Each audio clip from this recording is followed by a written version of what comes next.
Ya. Assalamualaikum warahmatullahi wabarakatuh. Selamat siang Bapak Ibu Guru, salam dan bahagia buat kita semua. Pertama-tama marilah kita mengucapkan syukur kepada Allah Subhanahu wa Ta'ala, Tuhan yang Maha Esa, karena kita telah diberikan rahmat dan karunia-Nya sehingga kita bisa berkumpul pada siang hari ini dalam acara diseminasi budaya positif di SDN 14 tak lupa beriring salam dan salawat kepada junjungan kita Nabi Muhammad SAW yang telah membawa kita dari alam tidak berilmu pengetahuan menjadi alam berilmu pengetahuan seperti saat ini. Yang saya hormati Bapak Ibu Guru, rekan sejawat SDN 14 yang hari ini telah meluangkan waktunya untuk acara diseminasi ini. Oke, sebelum kita mulai, bagusnya kita cash breaking dulu berfokus. Nah, tadi ini ada guru kelas 1 yang bersedia memimpin untuk cash breaking? Iya. Sudah ada dulu kesediaannya kepada Ibu Des? Iya, silakan ke depan. Pimpin untuk agar Bapak Ibu di sini fokus di tengah kepentingan suasana kita hari ini. Ya, kita diminta kesediaannya ya, partisipasinya. Silakan Ibu Siti Nurbaya Siti. Terima kasih, nanti diikuti ya. Kemari, kemari, kemari.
Ya, perkenalkan nama saya, mungkin Bapak Ibu sudah tahu, nama saya Dewi Jayati, calon guru penggerak angkatan 8 dari SDN 14 Pinggir Kabupaten Bengkalis. Nah, pada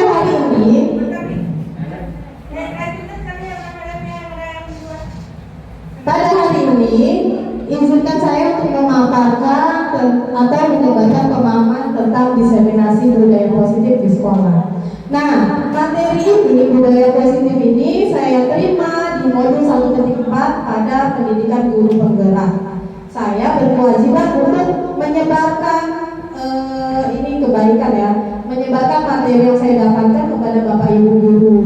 Jadi beruntunglah sekolah yang ada CGP-nya sehingga ikut mendapatkan modul 1.4 yaitu budaya positif. Dalam budaya positif ini ada beberapa konsep inti yang akan saya ajarkan. Ini sangat bermanfaat sekali untuk kita mengajar di kelas. Bagaimana kita menyelesaikan masalah anak, bagaimana kita membuat keyakinan kelas. Pertama itu adalah perubahan paradigma belajar. Lalu ada disiplin positif, nilai-nilai kebajikan universal, kebutuhan dasar manusia, motivasi perilaku manusia, posisi kontrol guru, keyakinan kelas atau sekolah, dan terakhir adalah segitiga restitusi. Next. Kita masuk ke konsep inti yang pertama, yaitu pembelajaran. Sekarang kurikulum merdeka ini adalah berpihak kepada anak. Jangan pikirkan diri kita yang capek, pikirkan anak kita. Jangan kita bedakan anak kita di rumah dengan anak di sekolah. Ya, anggap aja kita melakukan kecapean ini untuk anak kita, nanti dia yang sukses, kita yang dapat pahala. Ya Bapak Ibu, itu adalah paradigma pendidikan sekarang, sesuai mewujudkan profil pelajar Pancasila. Jadi pendidikan nasional kita sekarang tujuan akhirnya, muara akhirnya adalah profil pelajar Pancasila yang ada 6 dimensi. Ya, yang pertama itu apa? Takwa kepada Tuhan Yang Maha Esa dan berakhlak mulia. Kedua, anak yang mandiri. Ketiga, gotong royong. Lalu kreatif. Kelima, berkebinekaan global. Terakhir apa? Bernalar kritis atau berpikir kritis. Itu yang kita harapkan. Jadi kalau anak udah punya 6 dimensi profil pelajar Pancasila, ibaratkan ubi, dia dibuang, dicampakkan ke tanah aja, dia tumbuh. Nah, kalau anak udah jadi pelajar Pancasila, ketika dia merantau, kerja di bidang apa aja, dia bisa sukses. Jangan kita fokus ngajar anak matematika terus, bahasa Indonesia terus. Bayangkan jika salah satu anak kita nanti ada yang jadi atlet, ada yang jadi pekerja seni, itu yang kita kembangkan. Makanya ada namanya asesmen diagnostik. Kita cari tahu anak ini potensinya di mana, bakatnya di mana, itu yang kita kembangkan. Itu yang namanya merdeka belajar. Jadi bukan merdeka itu biarin anak belajar suka-suka, bukan. Merdeka belajar adalah kita mewadahi atau memfasilitasi anak untuk belajar sesuai minat dan bakatnya. Jadi dia tetap belajar matematika, bahasa Indonesia, hanya saja kita tidak menekan dia di matematika, tidak bisa matematika, jangan kita tekan. Kita lihat positifnya dia di mana. Misalnya dia suka seni, kita kembangkan di seninya, sehingga kita nggak ada lagi istilah reward. Nanti akan kita bahas. Saya juga merasa tertampar masalah reward ini di modul 1.4. Kemarin pas belajar saya merasa berdosa, saya merasa tertampar dengan modul 1.4 budaya positif ini. Karena ternyata sistem reward atau penghargaan itu adalah menghukum murid dan mematikan kreativitas siswa. Akan kita jelaskan nanti. Lanjut. Ini miskonsepsi. Ini pikiran kita awalnya. Kita berpikir guru bisa mengontrol murid. Kita berpikir, berilusi bahwa kritik dan membuat rasa bersalah kepada anak mampu membuat karakter anak. Terus ilusi kita juga orang dewasa berhak memaksa, padahal tidak. Lalu ilusi kita semua penguatan positif efektif bermanfaat. Sekarang ini coba semua Bapak Ibu kepalkan tangannya. Coba kepalkan tangan sekuat-kuatnya. Angkat di dalam kepalan tangan ini Bapak Ibu menyimpan sesuatu yang berharga yang Bapak Ibu punya dan tidak ingin direbut oleh orang lain. Nah, lalu saya datang meraih Ibu Lora, meminta yang di dalam tangannya. Bu Lora nggak mau, tetap sekuat tenaga mengepal tangannya. Saya ingin mengambil, nggak bisa. Saya raih Bu Lora cantik, mintalah di dalam, nggak mau. Itu ibaratkan juga murid. Ya, ibaratkan juga pikiran kita, paradigma kita. Misalnya ini, kita berpikir, enggak, kurikulum 2013 KTSP tetap yang terbaik, saya enggak mau dengan perubahan kurikulum. Mengepalkan tangan, enggak fleksibel, artinya dia tidak mau melakukan perubahan, bertahan walaupun dirayu kalau kurikulum itu sudah berubah. Begitu juga anak ini sebenarnya enggak bisa kita atur. Itu berhubungan dengan posisi kontrol.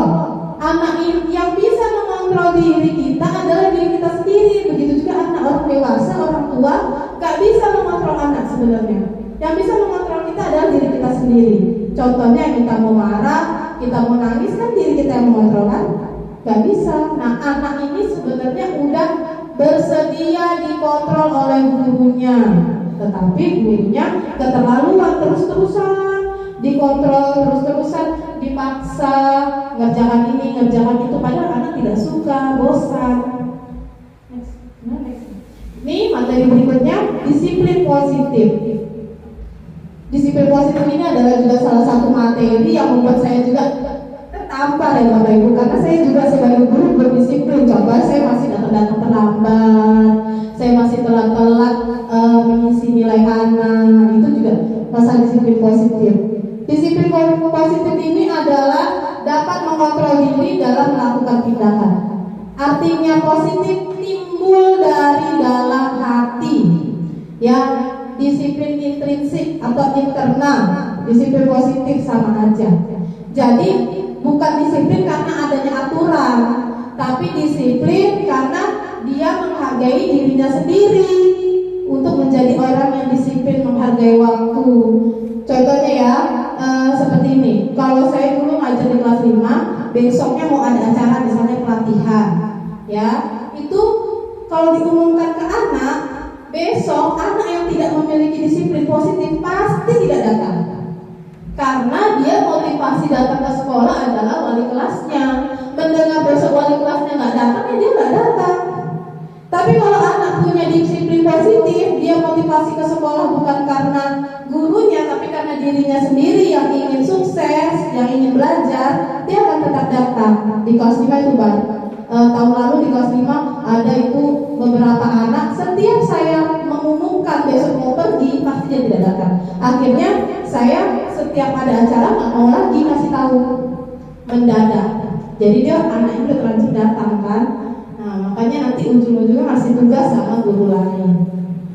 Cara penerapannya dengan mengajarkan anak bertanggung jawab dan menumbuhkan kesadaran diri berdasarkan nilai-nilai kebajikan universal. Nilai-nilai kebajikan itu artinya ada nilai-nilai yang dia percaya. Kalau di SD nilai kebajikan universalnya adalah profil pelajar Pancasila. Boleh juga kita tambahkan dengan nilai yang lain, misalnya tanggung jawab, menghargai orang lain, menghormati orang lain, bisa. Dapat membuat murid memahami dan menyadari berdasarkan motivasi intrinsik. Motivasi intrinsik seperti ini contohnya Bapak Ibu. Kita ke sekolah, misalnya ginilah. Kita sebagai Bapak Ibu, kita jujur-jujuran aja di sini. Ada Bapak Kepala Sekolah kita. Ketika Bapak Kepala Sekolah kita ada acara, kalau kita tidak memiliki motivasi intrinsik, kita ikutan tidak datang, ya kan? Kita ikutan tidak datang atau kita berangkatnya telat-telat. Oh, Bapak Kepala Sekolah ada acara di Korwil. Itu berarti kita bukan motivasi intrinsik, tapi motivasi supaya tidak ditegur Bapak Kepala Sekolah. Ya, kalau motivasi intrinsik, dia walaupun Bapak Kepala Sekolah nggak datang, dia tetap datang tepat waktu. Itu berarti dia sudah menghargai dirinya sendiri, ya, memotivasi dirinya sendiri untuk menjalankan kewajibannya. Ya, next. Ini yang tadi dibilang nilai-nilai kebajikan itu ada banyak. Tapi kita tahunya yang profil pelajar Pancasila aja. Ada yang diterapkan di misalnya komunitas-komunitas ya.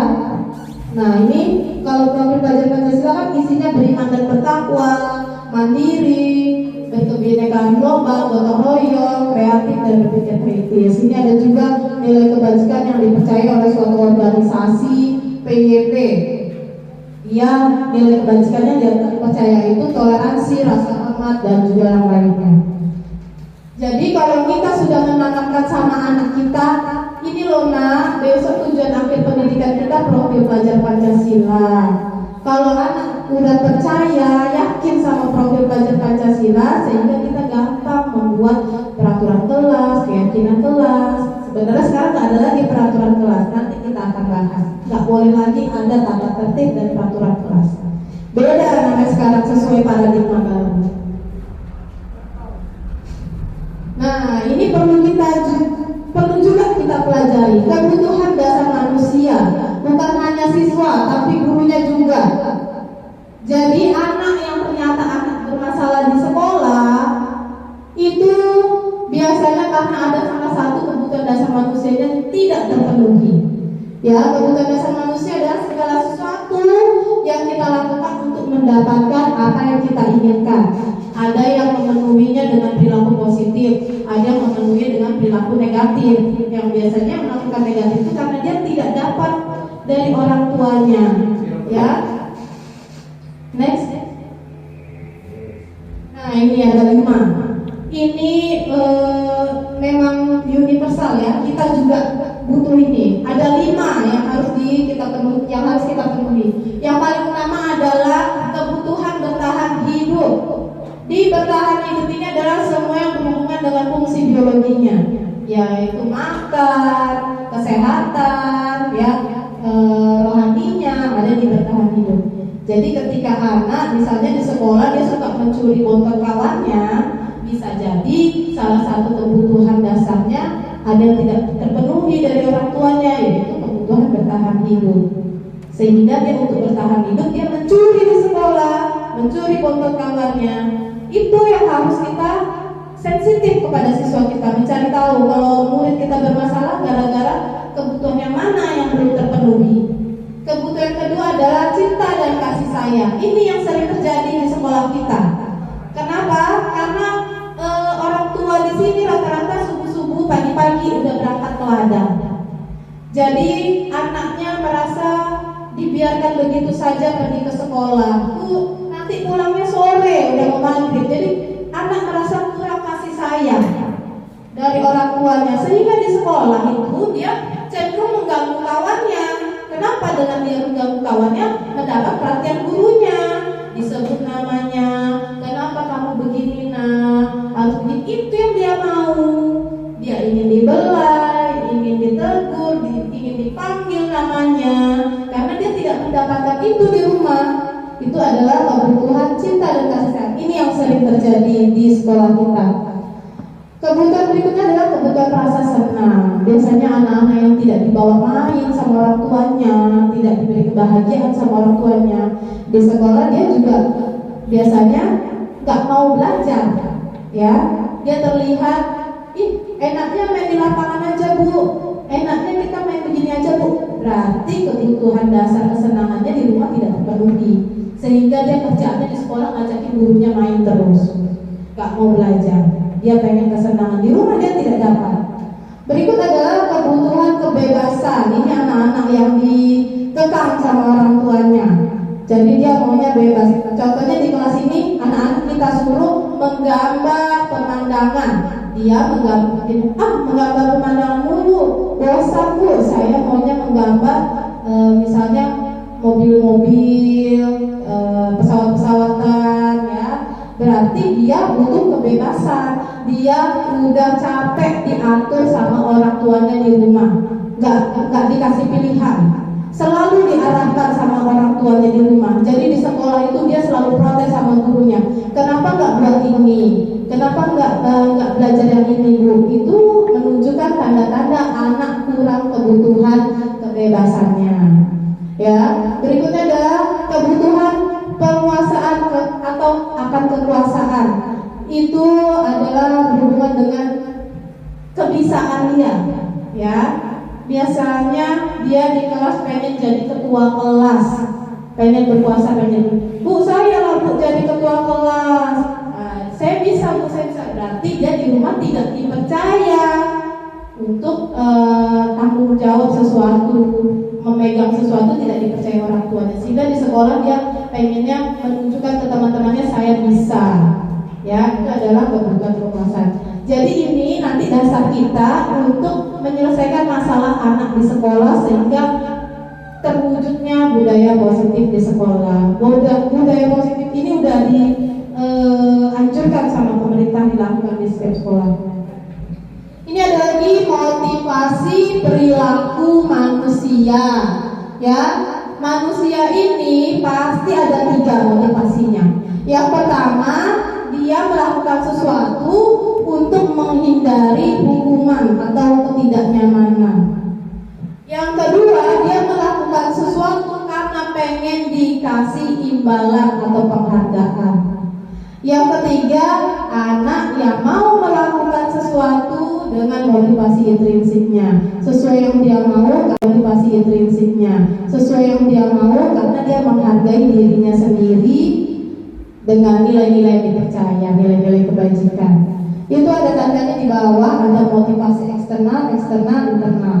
Ini akan dibahas kenapa penghargaan itu motivasi eksternal. Contohnya begini, ini adalah kesalahan saya di waktu kelas 5. Saya itu membuat sistem reward, penghargaan kepada anak pakai bintang. Bahkan sampai ada papan penghargaannya. Jadi nanti pas bagi rapot, bagi reward. Ternyata setelah saya mengikuti guru penggerak dan belajar modul 1.4 tentang budaya positif ini, sistem penghargaan atau reward itu sama dengan membunuh karakter anak, membunuh kreativitas anak, merusak hubungan, ya, dan menurunkan kualitas. Contohnya dengan sistem reward ini anak jadi nanti yang cepat selesai dapat hadiah.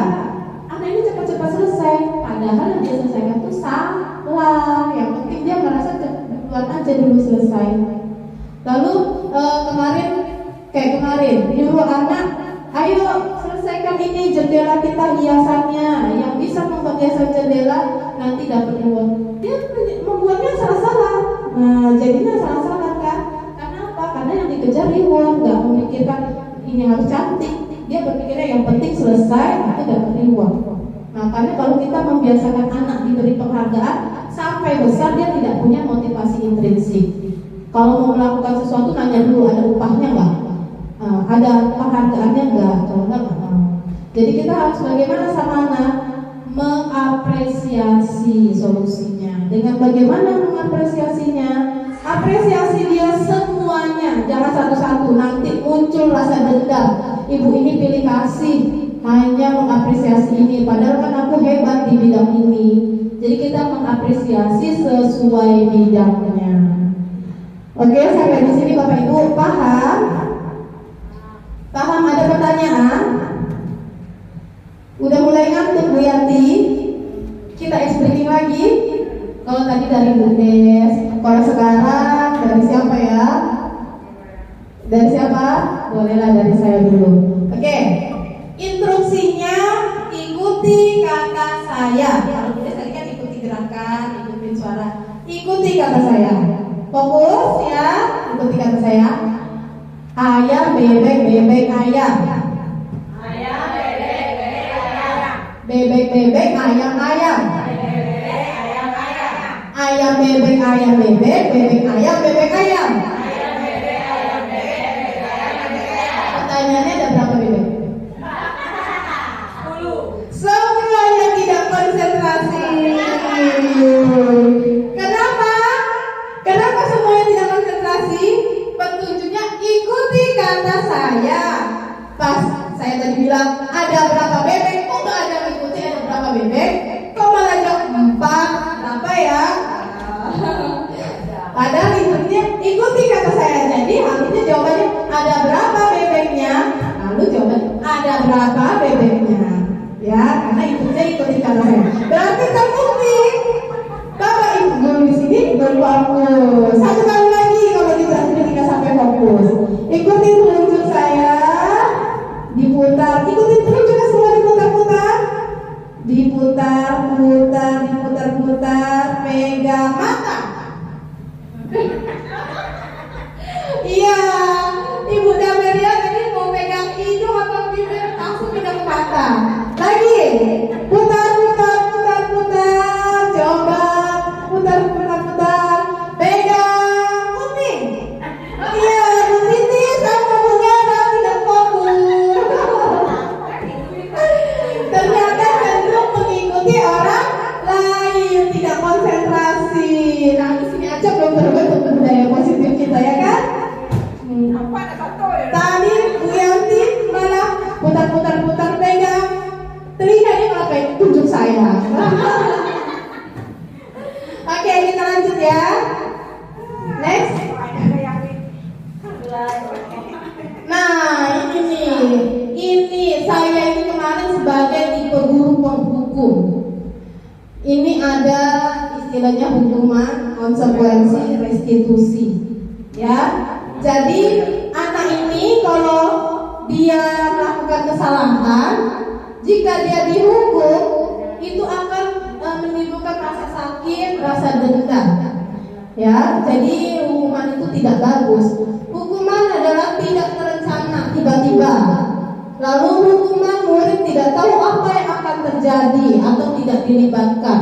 Hukuman bersifat satu arah dan berupa hukuman fisik atau psikis, psikologinya ya. Contohnya, ada anak tidak mengerjakan PR, lalu dihukum sama kita mengelilingi lapangan. Ya, itu akan meninggalkan pengalaman yang tidak enak buat dia sampai besar nanti. Dia bercerita kepada anaknya, dulu mama dihukum mengelilingi lapangan gak mengerjakan tugas. Itu sesuatu hal yang menyakitkan bagi dia. Tetapi solusinya pakai konsekuensi. Beda hukuman dengan konsekuensi. Kadang kita tidak bisa membedakan mana ya konsekuensi, mana hukuman. Konsekuensi ini kita ada kesepakatan di awal dengan anak. Kayak suatu perjanjian. Nah, besok kita kerjakan ini. Yang nggak mengerjakan dapat dia harus ngapain? Misalnya Bu, saya nulis saya tidak akan lagi tidak mengerjakan PR, itu tulis 100. Nah, itu berarti konsekuensi. Artinya ketika anak tidak melakukan itu, dia sadar konsekuensinya karena sebelumnya sudah ada kesepakatan di awal. Ya, jadi beda hukuman sama konsekuensi. Konsekuensi ini dua arah, terencana, disepakati terlebih dahulu. Kalau hukuman itu kita kasih tiba-tiba suka-suka kita, mau kita hukum dia bersihkan WC, keliling lapangan, ya. Jadi yang ini satu arah, hukuman tidak bagus. Ada konsekuensi solusinya. Sikap guru memonitor murid. Tapi ada lagi yang lebih bagus, ya. Selain hukuman sama konsekuensi, namanya restitusi. Ini biasanya yang tahu istilahnya adalah guru BK. Ya, kalau guru SD kan dia guru kelasnya, dia guru BK-nya, ya, dia guru keseniannya. Nah, iya, berarti kita ini merangkap di kelas guru kelas. Makanya guru kelas ini hebat ya, karena merangkap. Ini dengan cara restitusi yaitu menciptakan kondisi bagi murid untuk memperbaiki kesalahannya. Lalu proses kolaboratif yang mengajarkan murid untuk mencari solusi sendiri. Nampaknya berat untuk anak SD, tapi kalau kita biasakan bisa. Misalnya contohnya ada anak tidak mengerjakan tugas, kita panggil untuk klarifikasi, kita ajak ngobrol, kita berempati dulu dengan tindakan dia. Kenapa kamu tidak mengerjakan PR, nak? Nanti kan dijawab sama anak itu, saya ketiduran Bu, saya nonton TV Bu, saya scroll TikTok sampai tengah malam Bu. Nah kan banyak jawabannya. Itu kita nggak boleh langsung marah. Kita harus pura-pura boleh juga. Kita harus berempati dulu. Ibu tahu, nah bilang ibu tahu kamu ini misalnya kesal, kamu ini bosan, kamu ini ibu tahu, ibu merasakan. Ibu kan dulu juga pernah jadi siswa SD, ibu turut merasakannya. Nah kita buat kayak gitu. Tujuannya apa kita berempati? Biar dia mau terbuka sama kita. Alasannya apa dia tidak mengerjakan PR?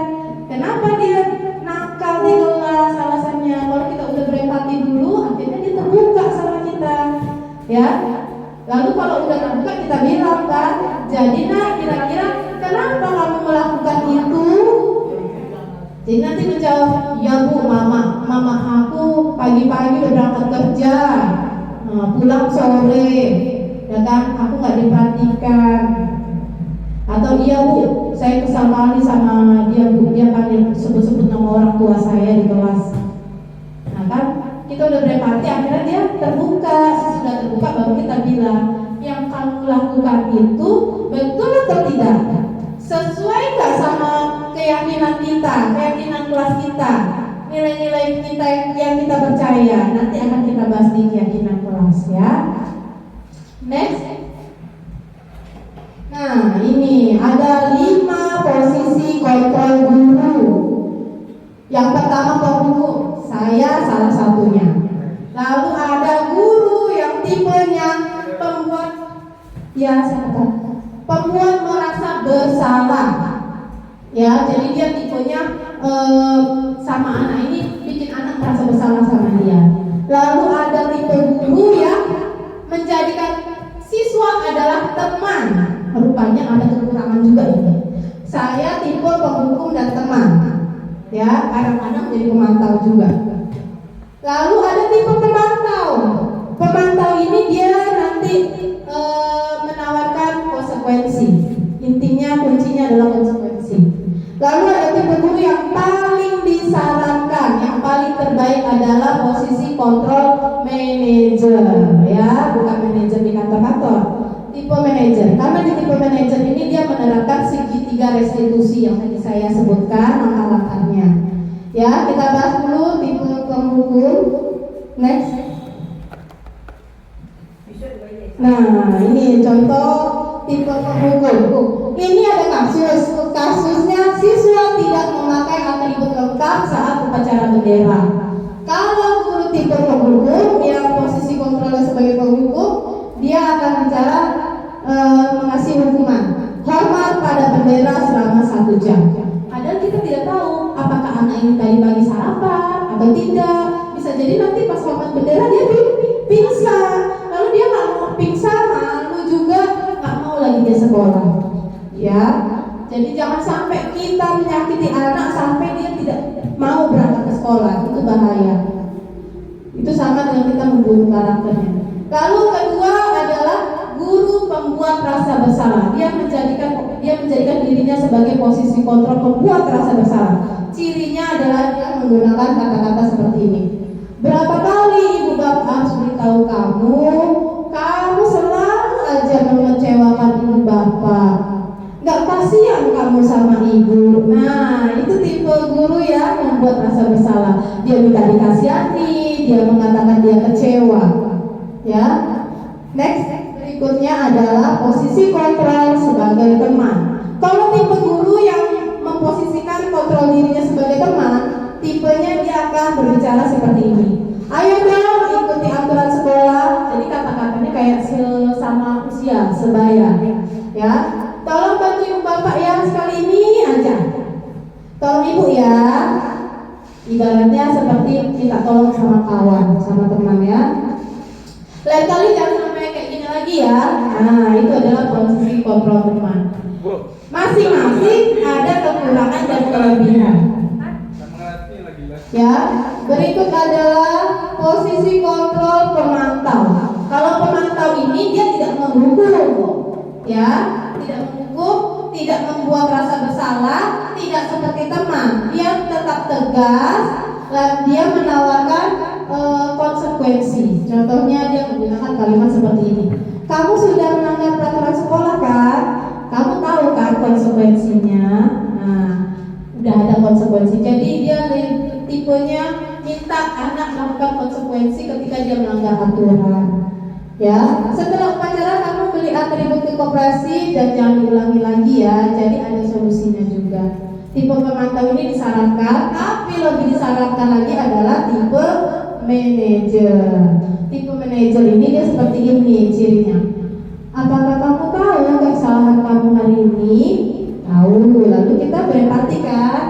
Ibu tahu kamu nggak suka diatur, mungkin uang jajanmu kurang untuk membeli atribut. Lalu kira-kira bagaimana kamu memperbaiki kesalahanmu? Nanti anak itu akan muncul motivasi intrinsik berbicara seperti ini. Ya bu, nanti saya akan nabung bu beli dasi, saya akan nabung bu beli topi. Karena kita memberi kesempatan kepada anak untuk dia menawarkan solusinya sendiri. Jadi solusinya bukan kita yang mengasih. Kita tanya, jadi apa solusimu nak untuk masalahmu? Kira-kira bagaimana cara kamu memperbaikinya? Nah, itu adalah posisi manajer. Untuk posisi penghukum, kekurangan udah pasti kekurangannya, nggak ada kelebihannya. Kekurangannya anak punya dendam, bisa jadi dendam sampai besar karena dia merasa disakiti baik psikis maupun fisik. Ya, kekurangan yang tadi tipe pembuat rasa bersalah, anak itu jadi tidak timbul motivasi intrinsik. Misalnya dia mengerjakan sesuatu karena kasihan sama gurunya. Kerjain boy, kerjain dulu tugas kita, gitu. Kasihan itu nanti nangis, gitu. Ya kan? Itu membuat rasa bersalah. Jadi dia itu ke sekolah mengerjakan tugas bukan karena untuk memenuhi kewajibannya, tapi supaya ibu itu tidak nangis, supaya ibu itu tidak sedih. Nah, kita mendidik anak seperti itu. Itu jadinya kalau yang membuat rasa bersalah. Kalau yang teman, kekurangannya apa? Lama-lama dia cuma menghormati kita sebagai teman, cuma sama wanita saja. Contohnya ini terjadi nih pada kelas 6 tahun lalu. Kelas 6 tahun lalu itu dia menganggap Bu Yanti ini teman, karena Bu Yanti ini selalu tolong nak, kayak gitu kan. Nah, seperti posisi kontrol seorang teman. Ketika Bu Yanti tidak datang di upacara hari Senin, dia tidak mau diatur oleh guru lain. Jadi dia menganggap cuma Bu Yanti gurunya, karena Bu Yanti yang berteman sama dia, guru lain itu tidak berteman sama dia, tidak mau dengan yang lain. Jadi kita mendidik anak untuk patuh sama kita aja. Harusnya kan patuh sama semua guru. Nah, makanya Bu Yanti kewalahan tahun lalu ketika tidak hadir. Besoknya setiap dia datang banyak laporan kasus. Anak ini kemarin upacara mau diatur, anak ibu kemarin jalan-jalan keluar merokok di belakang. Karena Bu Yanti kemarin ngambil posisi kontrol sebagai teman. Ya.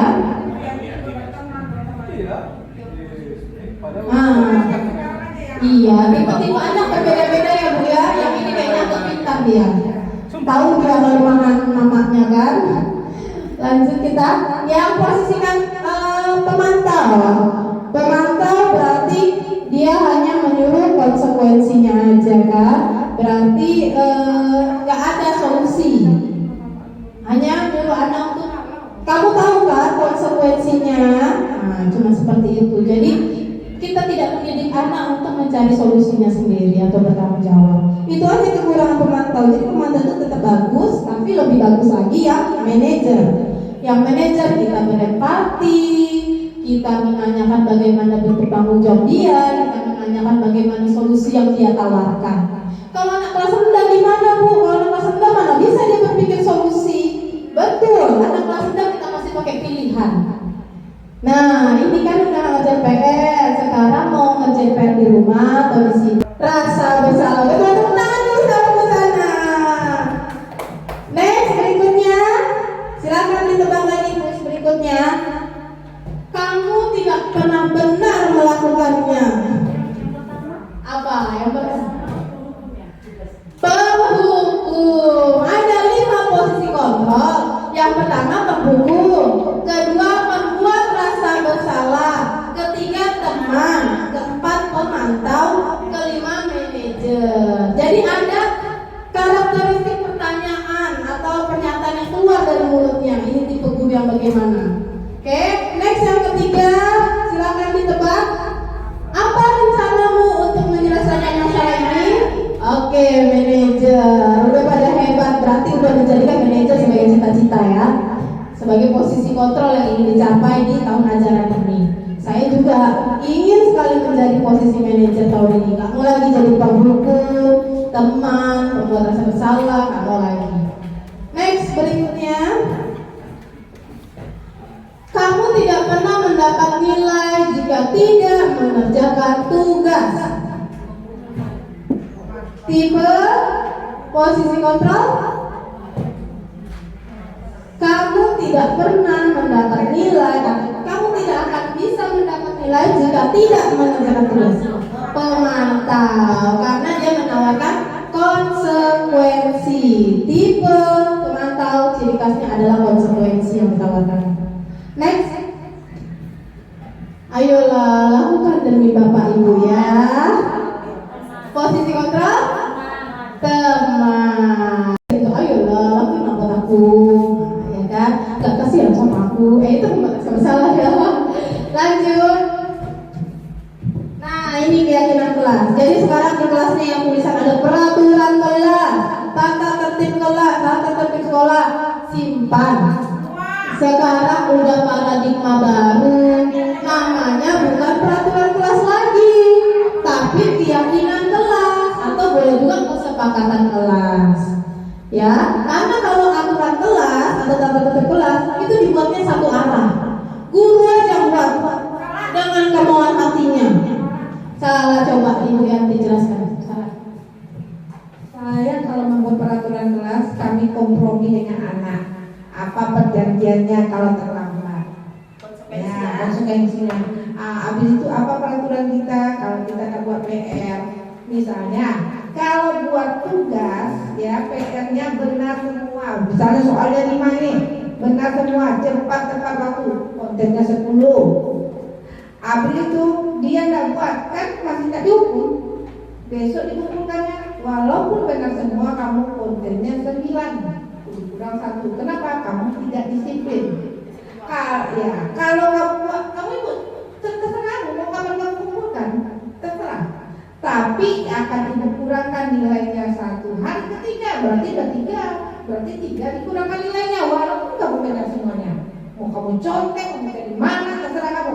Kalau kamu benar semuanya kurangkan nilai 3. Sampai terakhir kamu yang mengumpulkan udah 10 hari baru kumpul, ibu kasih juga kamu nilai 0. Tapi karena kamu menulis ibu kasih 1. Masih ada toleransinya, bukan top nilai 0. Itu namanya apa? Itu kesepakatan. Ya. Jadi saya kan bikin peraturan kelas, saya bikin kesepakatan. Seperti itu saya bikin. Ya. Oke, tepuk tangan dulu. Bu Yanti, sebenarnya Bu Yanti sudah melakukan paradigma baru. Dia sudah melakukan membuat kesepakatan kelas. Hanya saja judulnya masih peraturan kelas. Besok peraturan kelas itu ditutup, diganti dengan kesepakatan kelas atau keyakinan kelas. Ya, ibu sudah melakukan paradigma baru sesuai kesepakatan anak, ada konsekuensinya. Tapi namanya masih peraturan kelas. Kalau peraturan artinya dibuat oleh satu orang. Yang ibu lakukan adalah kesepakatan. Sebenarnya udah dibuat ya. Iya. Namanya. Iya, sebenarnya paradigma baru ini udah banyak kita lakukan. Ya, apalagi bapak ibu yang udah lama mengajar, saya yakin pasti udah sering dilakukan yang namanya istilah ini, istilah itu, hanya ganti nama aja. Ya, kita belum tahu kalau ternyata ini begini, ini namanya ini sekarang. Padahal udah kita lakukan sama kayak restitusi. Sebenarnya kita udah lakukan kan di kelas masing-masing. Gak mungkin kita nggak bisa menyelesaikan anak dengan cara restitusi. Cuman saat itu kita belum tahu kalau itu namanya restitusi. Sekarang kita sudah tahu. Ya, jadi kita lanjutkan. Oke.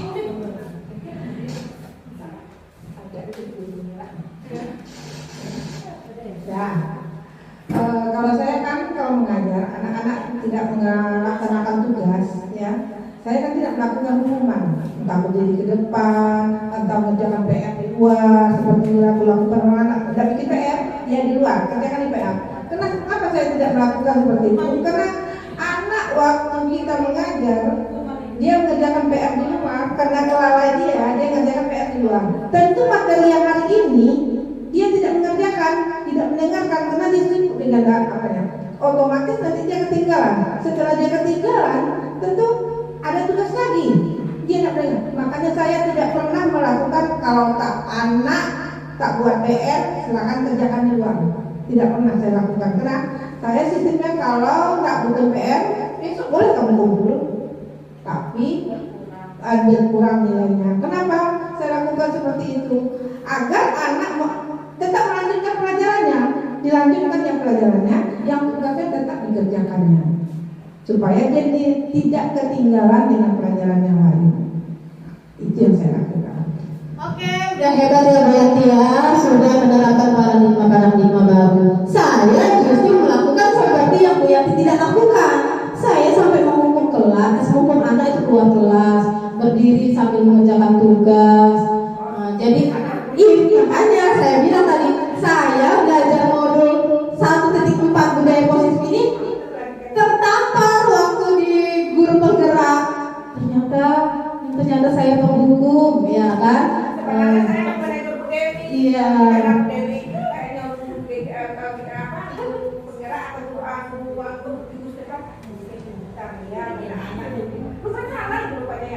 Iya, salah rupanya.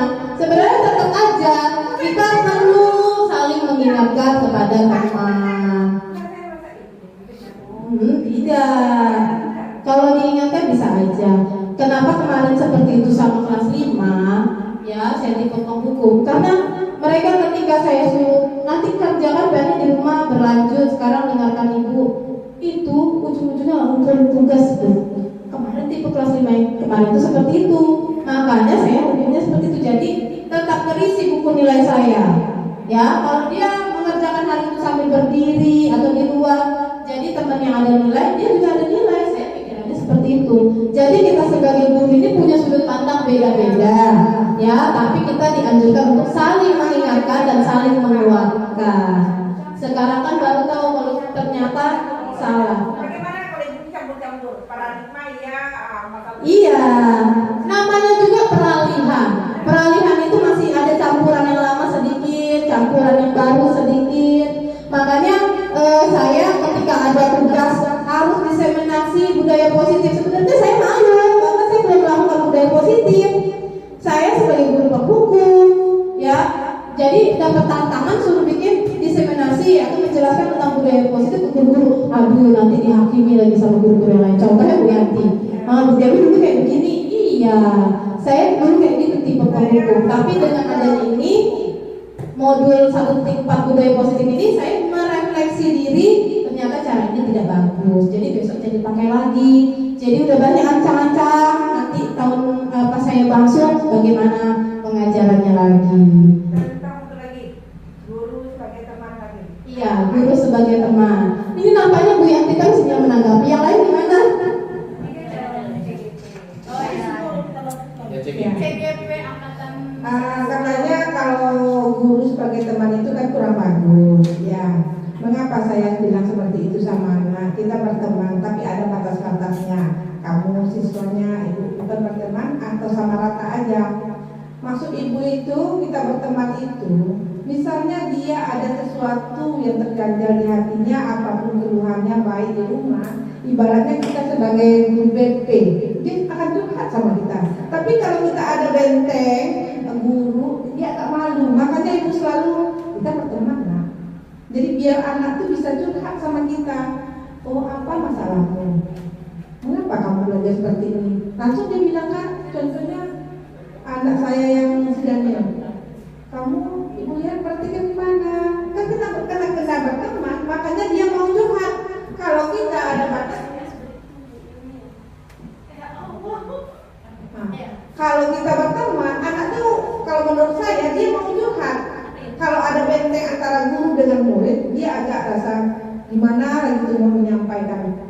Sebenarnya seperti itu ibu, bukan yang kelemahannya kata Bu Dewi tidak menganggap guru lain. Pertama, guru lain itu tetap guru-guru kamu. Coba kamu duduk di kelas 6 bukan langsung masuk di kelas 6. Pasti dari kelas 1 sampai kelas 5 ada gurunya yang masuk.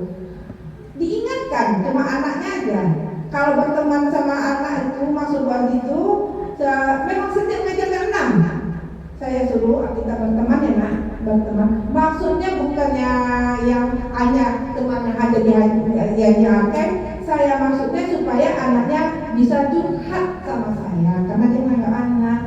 Apa masalahnya? Nanti dia cerita lah, Bu, saya nak kerja ke PR banyak pekerjaan saya. Mama saya pergi ke sana, mama saya kerja, kan bisa curhat ya. Tapi kalau kita sebagai itu, dia agak malu mengatakan keluh kesahnya.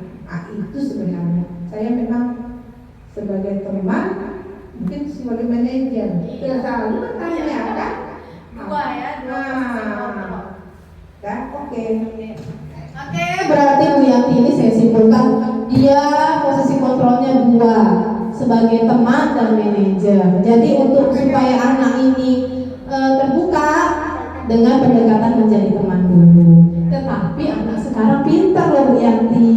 Anak sekarang pintar, dikasih hati jadi teman. Esoknya dia tidak mau lagi menghormati yang lain atau menganggap yang lain bukan teman, ini aja teman.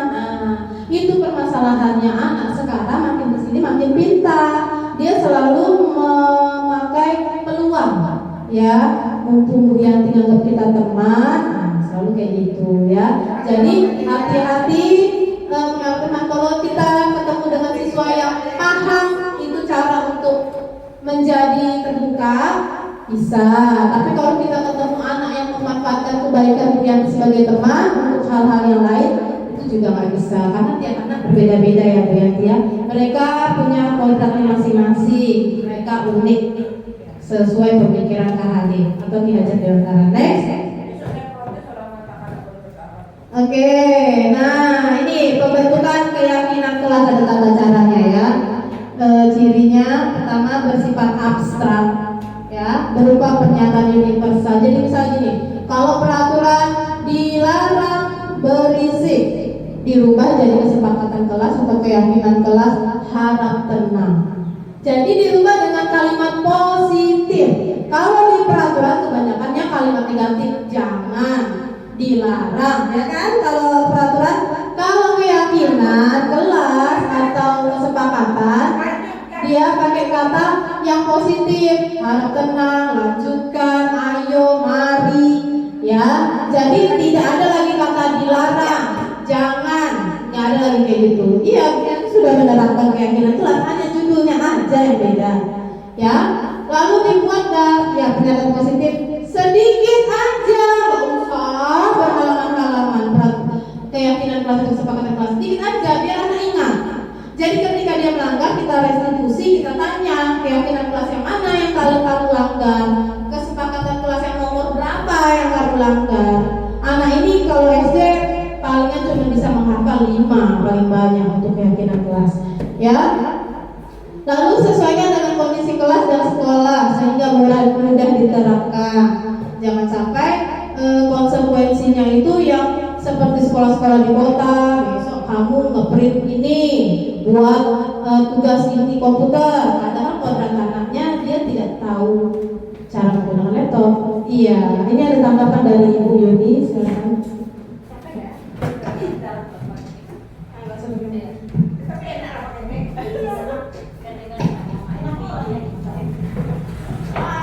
Maju ke depan aja Bu. Keyakinan kelas sama kesepakatan kelas ya. Tadi kan masalah pakaian kami kan di kelas 2 ada anak yang tidak memakai seragam. Jadi kami buat kesepakatan juga sama orang tua. Jadi apabila anak yang tidak memakai seragam, maka untuk kesepakatan kita anak didenda 2.000. Dan wali murid katanya kalau 2.000 kadang-kadang orang tua susah Bu. Gimana kalau pulangkan aja anaknya? Itu bagaimana? Jadi yang saya tanyakan, apakah kita pulangkan, ini mas tanya ini ya, apakah kita pulangkan anaknya ataukah kita denda 2.000, itu bagaimana itu menurut ibu kayak gimana? Oke, ada yang punya solusi untuk masalah kelas 2? Ibu-ibu, bapak-bapak, apakah setuju dengan denda 2.000 atau dipulangkan anaknya, atau ada solusi lain? Ya, kalau ini ada Bu yang langsung menanggapi. Kalau menurut saya, apalagi zaman sekarang pakai denda 2.000, kalau dia sepakat mau, oke-oke saja. Tapi yang cerita pulangkan kata orang tuanya, jangan kata saya. Karena ya kita tidak tahu kalau anak yang dipulangkan pertama, dia akan merasa mentalnya akan kena sama kawan-kawannya. Padahal masalah baju kita dipulangkan. Satu. Yang kedua, kadang-kadang anak-anak itu karena dipulangkan dia senang. Iya, betul. Dia senang. Dia pulang tapi tidak sampai di rumah. Kita yang takut. Taruh lagi di mana dia. Yang ketiga, ya kita yang nggak tahu ya. Dia nggak sampai di rumah. Dia main jalan atau diculik orang atau ditabrak kecelakaan. Siapa yang bertanggung jawab, gurunya atau orang tuanya? Jadi banyak resikonya kalau anak yang dipulangkan, mentalnya kena, ya. Habis itu kita nggak tahu keadaannya nanti. Kalau yang didenda, kalau ibu setuju aja, tapi tengok dulu sesuai dengan kesepakatan bersama. Kalau dia sesuai, nggak masalah. Kalau kata dipulangkan aja, jangan. Ya, banyak aja ya. Oke, itu solusi dari Bu Yanti itu sangat bagus. Tambahan Bu Yuni, kesepakatannya sama anaknya, coba sama anaknya, tanya sama anaknya. Kalau kamu nggak pakai baju seragam, kamu maunya konsekuensinya apa? Jadi jangan sama orang tuanya, ya. Kadang anaknya nggak sepaham sama orang tuanya. Siapa tahu anaknya bilang, saya berarti harus begini Bu, begini.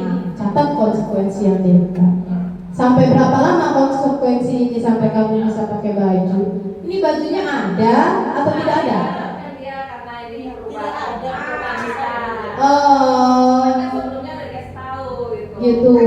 Biasa itu ya. Kalau nanti kan kena orang tua ibu ya betul ya. Suatu saat pasti akan berpuasa. Kadang-kadang orang tuanya jadi lupa. Iya, karena perubahan itu lupa memang. Ini satu lagi ada si orang tua Hokmah tua dia nggak punya baju Melayu. Baju Berarti mah nggak ada sebenarnya, nggak ada. Ya, jadi itu kayak mana dia? Itu nggak Apa ada. kita harus Itu tuntut orang tua aja lah. Nanti Mana? tahu aja dia. Iya, kalau nggak punya baju Melayu memang bukan kesalahan anaknya, orang tuanya. Orang tuanya dipanggil datang. Datang, janji-janji aja. Semakin berarti di situ ditinggalkan aja, janji terus janji. Oh. Oh, belajar sama orang tua. Berarti ada yang salut sama orang tuanya. Ya, kalau anaknya, kalau baju tersedia di rumah pasti dipakai karena bajunya tidak ada, makanya dia pakai. Itu masih berani dia ke sekolah pakai baju yang nggak sesuai jadwal. Ada anak yang nggak sesuai jadwal dia nggak mau ke sekolah. Ya, Boleh ini pagi besok lagi. iya.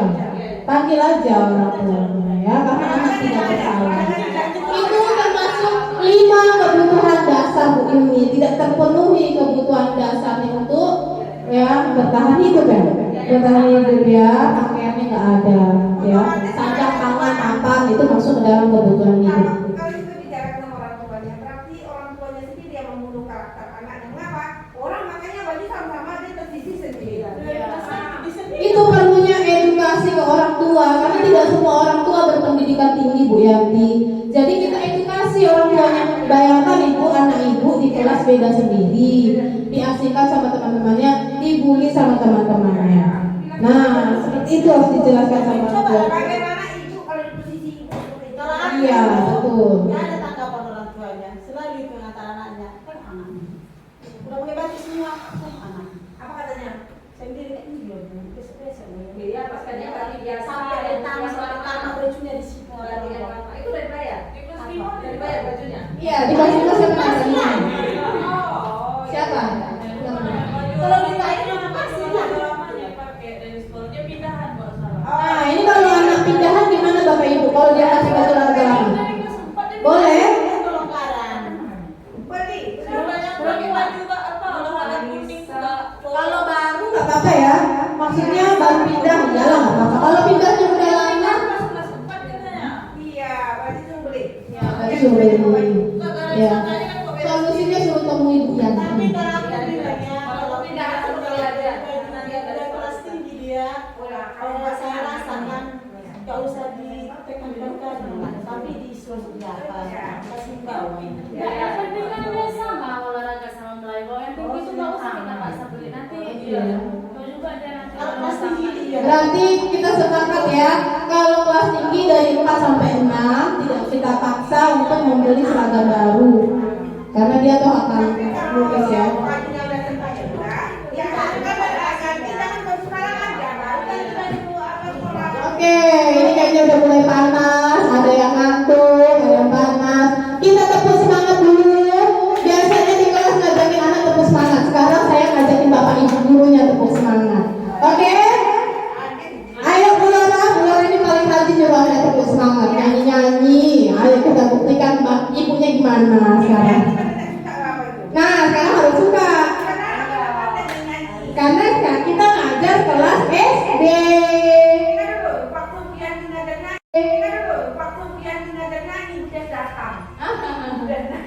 Suara nggak enak gitu. sesuai. Oke, ayo kita lakukan. 1, 2, 3. Tepuk semangat. Itu tepuk pramuka ya Pak Ibu. Nampak Yanti belum pernah menerapkan tepuk semangat di kelasnya. Ayo kita ulang lagi. Tepuk semangat.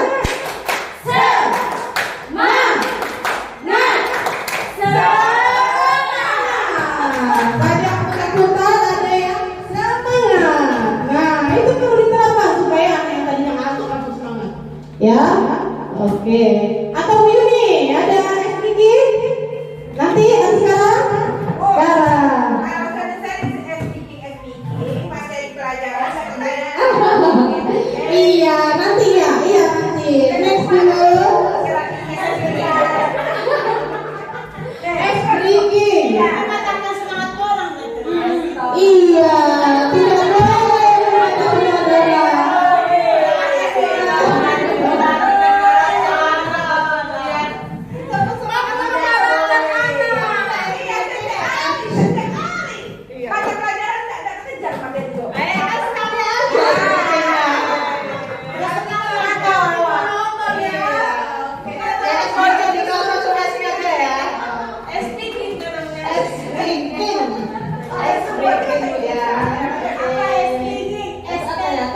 identitas.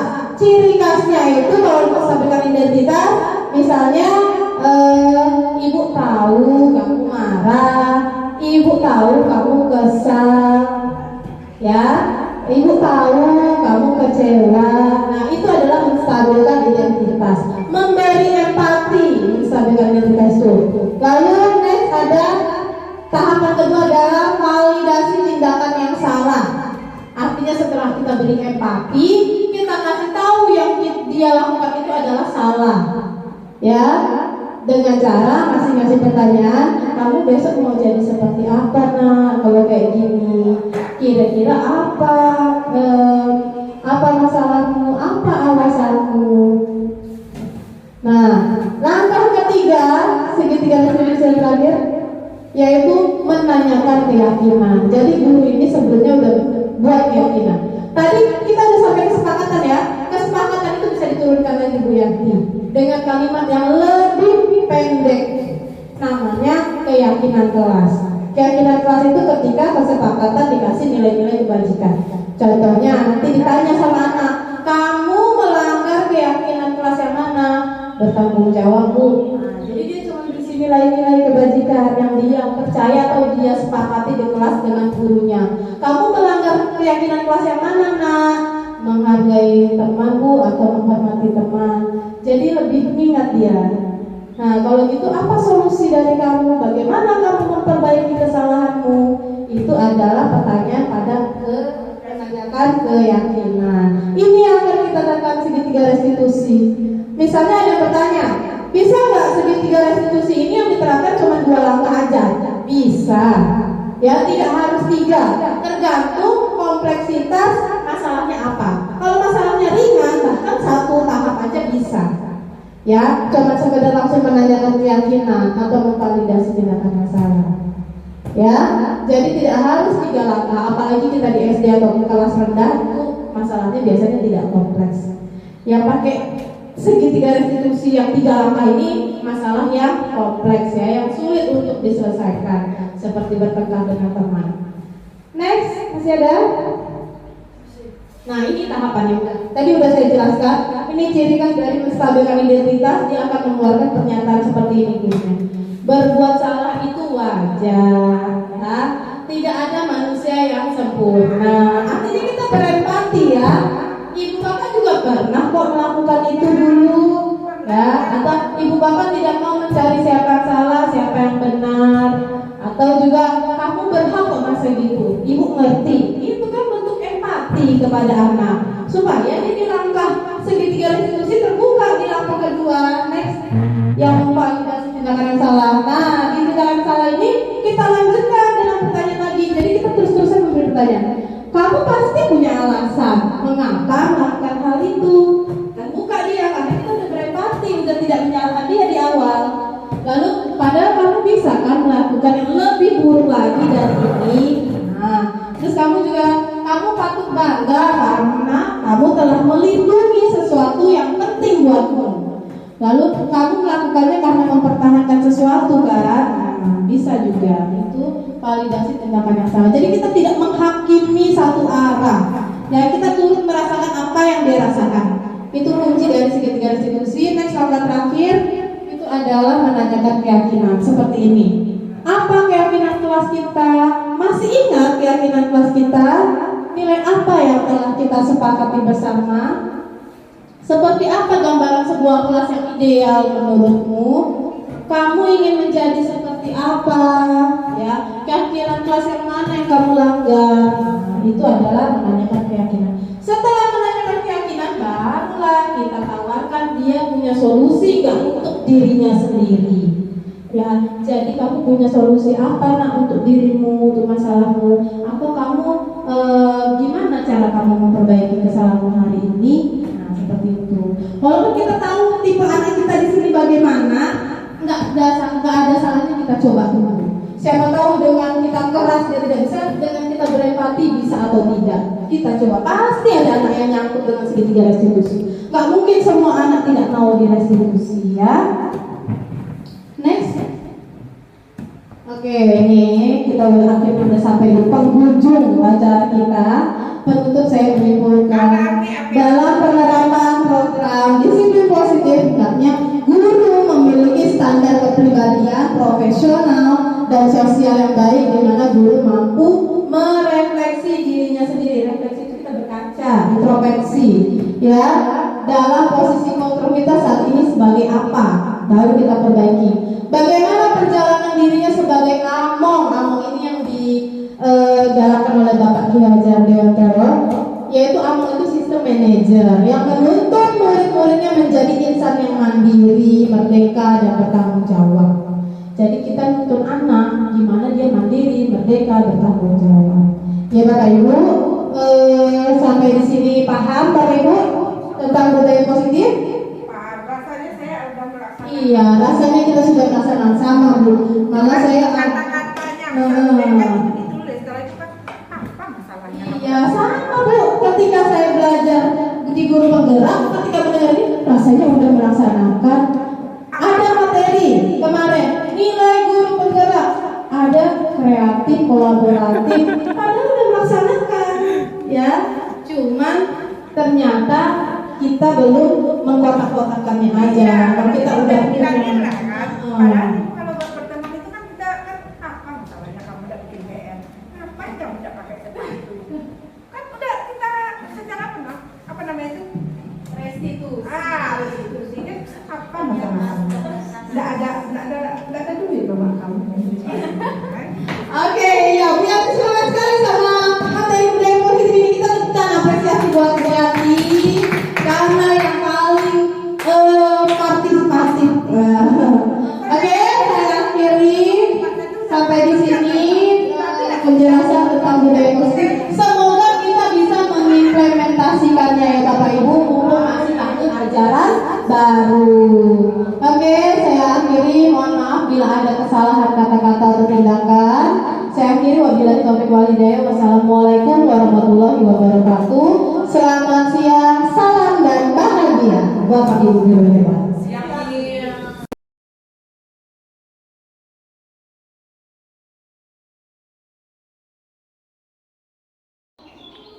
Pagi Bu. Pagi dia, selamat.